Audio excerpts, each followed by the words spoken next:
afternoon, Minister, ladies and gentlemen. I will forget my transparency and I prefer to elaborate from what I heard since I'm here and in Yalta this morning, and to elaborate on trade aspects, as you said, and to say a few words about all these countries. I'm coming from Brussels, as you said.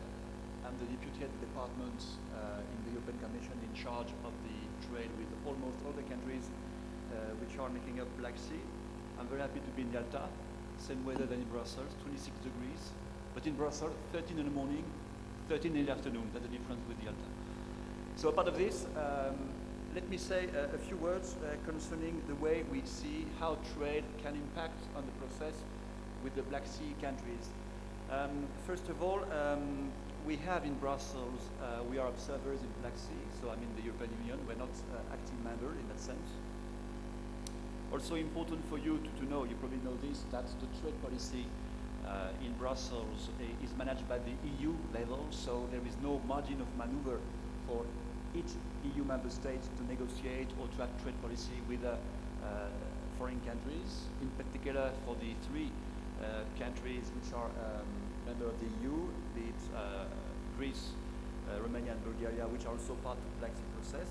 And with the other countries, as I said, at the EU, which is managing the trade policy.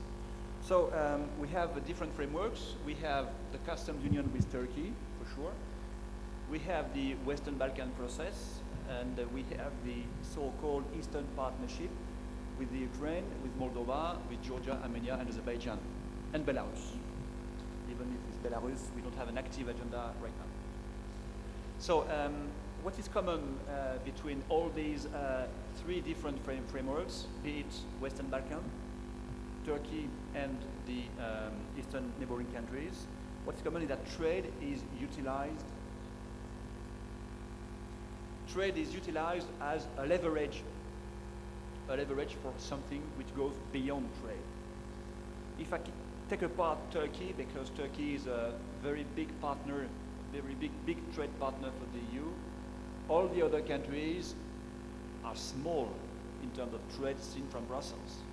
The biggest one, Ukraine, represents 0.9% of the EU external foreign trade. I'm not speaking about Georgia or even Moldova, which are even smaller. So what we want to do through trade is to do the following. We already have cut all the tariff, more or less, with all these countries, except with Ukraine, with which we have a GSP, which is a bit limited. But with the Caucasus countries, with the Western Balkan, with Turkey, we don't have any more tariffs. That's de facto through the current trade regime we have. So why going for free trade?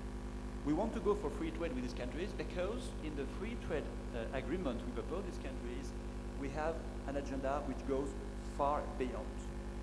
This agenda concerns trade in services and services investments, which is very important because services investment represents a very large part of the trade relation between modern countries. But also we have in this so-called DCFTA, Deep and Comprehensive Free Trade Agreement, we have the so-called regulatory agenda. What is regulatory agenda? It is sharing with our neighboring countries, with the Black Sea countries, sharing values, sharing governance, sharing modern practices of transparency, be it for customs, be it for public procurement, be it for competition rules, be it for intellectual property rights, be it for phytosanitary measures. So that agenda is a very ambitious agenda and for sure goes by far beyond simple free trade agreement between equal partners. Of course, this agenda is complex, it's technical, and sometimes appears not to be too much sexy. I remember once I was in Kiev and I was asked by some Ukrainian counterparts, Philippe, that's nice, your DCFTA, but what can you offer us? When we discussed with the Russians, they told us, if you go with us in a customs union, we're ready to cut the gas invoice by, I don't remember how many $billion. What can you offer in exchange? What I can offer in exchange is reforms, reforms, reforms. For sure it's not sexy compared to this. But if you think about it, think about long, medium, long-term prospects.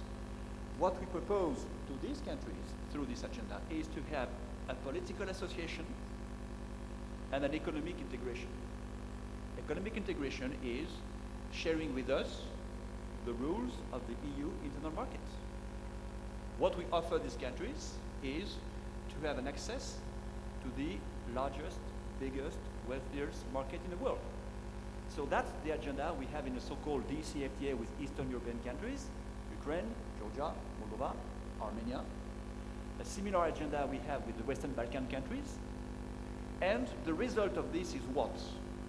Once these agreements will be enforced, that's the case already with Western Balkan countries, but once these agreements will be enforced, we are going to import product from Black Sea countries into the EU. We're going to attract, because as I said, these countries seen from the EU, they are very small. But the EU seen from these countries represent on average 30% of the trade flows of these countries. And with most of these countries, we are the first trading partner of these countries. So we will offer free access to our markets. And the other way around, what these countries are going to import first and foremost from the EU is investment. Because once in these countries you will share modern governance, economic and trade standards, you will attract investment. I will tell you a success story. We have an experience in the past. In '94, we concluded what? A free trade agreement with a country which is called Slovakia. Slovakia is not a member of the European Union. But 10 years before, we concluded a European agreement with a free trade agreement. And what happened in Slovakia? Slovakia shifted, more or less in a few years, shifted toward this modern governance criteria. And Slovakia attracted many European investments. Who is the first country in the world right now as automotive producer per habitant? Not Japan, not the US, not Germany, not France, Slovakia. 1 million cars produced every year for 4 million inhabitants, based on investment attracted in the country. Why? Because the country has its own competitive edge, but also the country shifted toward modern governance. So it was before the accession process, technically speaking, it was an FTA, a deep and comprehensive free trade agreement. So that's the kind of agenda we are eager to propose to many of the Black Sea partners. And also, as I said, we have a similar agenda with Turkey, because the customs union is what? Customs union is first and foremost a free trade agreement plus a common policy, but basically it's a free trade agreement. And you see how Turkey is now developing. Country is a kind of BRIC country, because Turkey is very close to the EU and very much integrated with the EU economy. So the agenda for the Black Sea we propose is a trade agenda for which trade is a leverage, is a support to help the Black Sea countries to go towards governance, to go towards sharing with us norms and standards.